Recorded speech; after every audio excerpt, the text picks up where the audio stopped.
You ever heard the saying, first you get the money, then you get the power, then you get the woman? That's wrong. We are kickboxers who started a webcam studio and got rich. First we got the power, then we got the women, and then we got the money.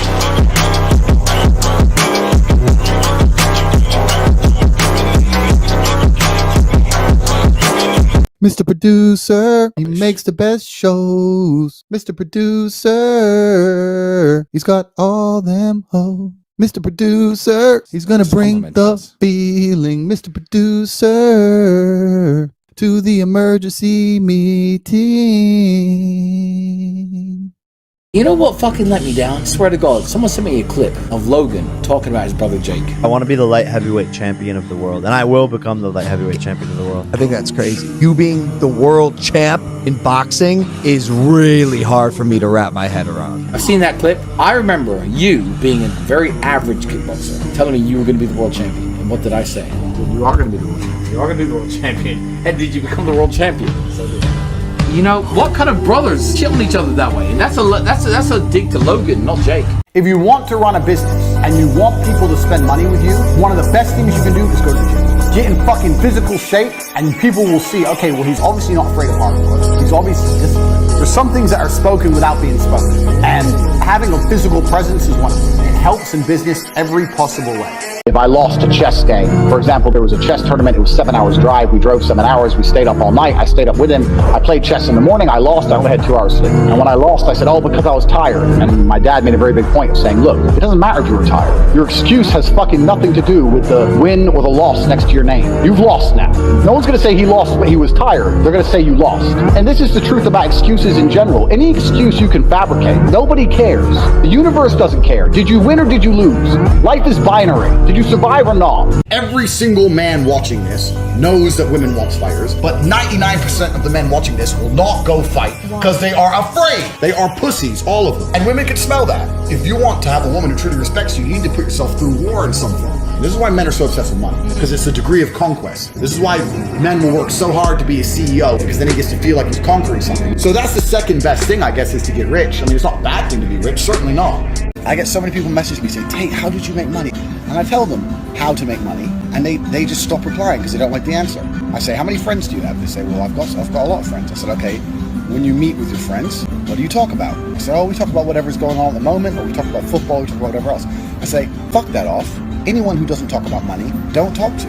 Me and my friends, every single time we sit down, talk about money. That's it. You're f***ing 17. Cut out sleep. Cut out video games. You know, keep the money coming in. Work your minimum wage job. It's going to teach you a lot of lessons. It's going to give you a nice taste of the Matrix and of things to come if you don't succeed. Go to work, come home, start your side hustle, work on Hustlers University, build your business, make some money, and then give up the minimum wage job once you have a much better income coming in.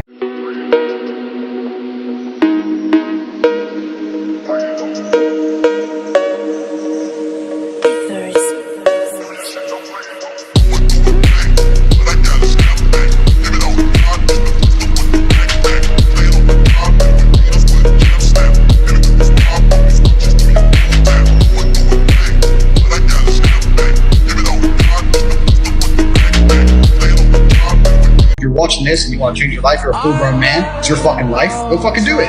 Like, no one else is going to do it for you. No one's going to come and kick your door down and say, here's a hot girl and a Ferrari.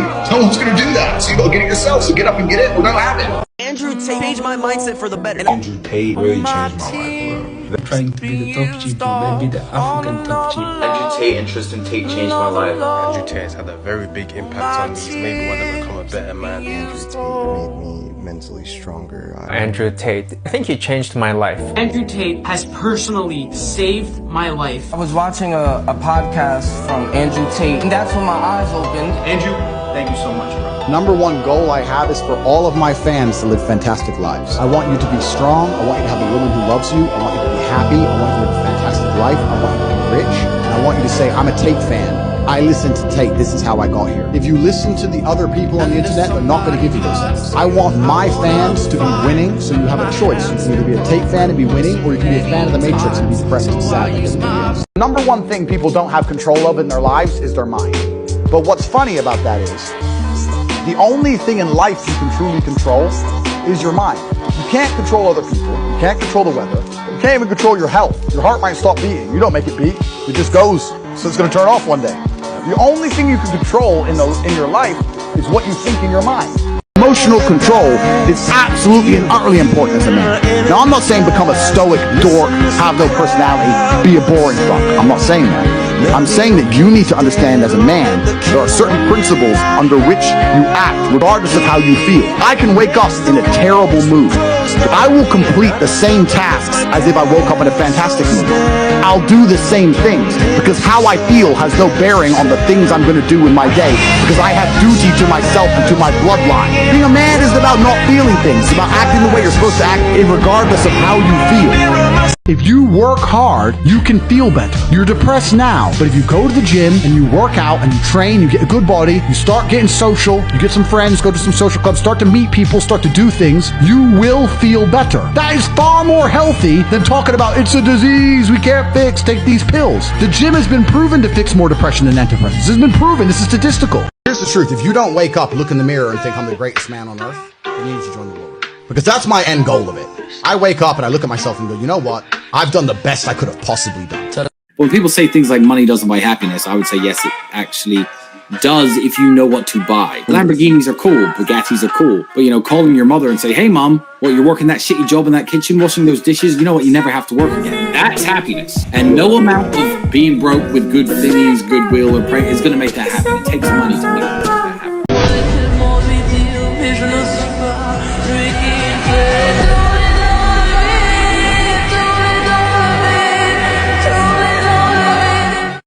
The people who are making endless videos celebrating my van or talking hate about me, that hate is never going to satisfy you.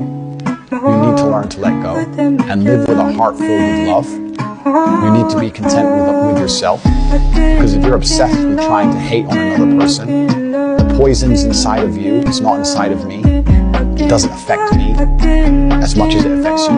You can't feel hatred for somebody without it affecting your mood. So this is something for you guys to address, and I'm genuinely grateful. But you know what's funny? I'll tell you a story about his funeral. My dad died when I was in Romania, and I had just moved my business from London to Romania, and I was in this apartment with 6 girls, and we were supposed to work, and I just bought all new equipment, and I had to leave England, and I bought this new house, and I spent all my money, right? I was supposed to go to his funeral, so I was gonna have to get up and leave Romania, fly all the way to Alabama, stay in America for a few weeks, and then I knew by the time I came back, all the girls were gonna quit or leave, all this kind of thing. So I had to make a big decision. I had to make the choice whether I stay there and focus on the business or go to my dad's funeral. And I remember my dad's lessons. My dad would have been furious if I fucked up the financial stability of the family and of my mother and of my brother to just go to his funeral. I made the choice to miss his funeral, to take care of my mother, to build my empire. It's paid off fantastically. To this day, my mother's still retired. I did the right thing, and I know my father, if he's looking down on me, would be very, very proud of me because I made the logical decision.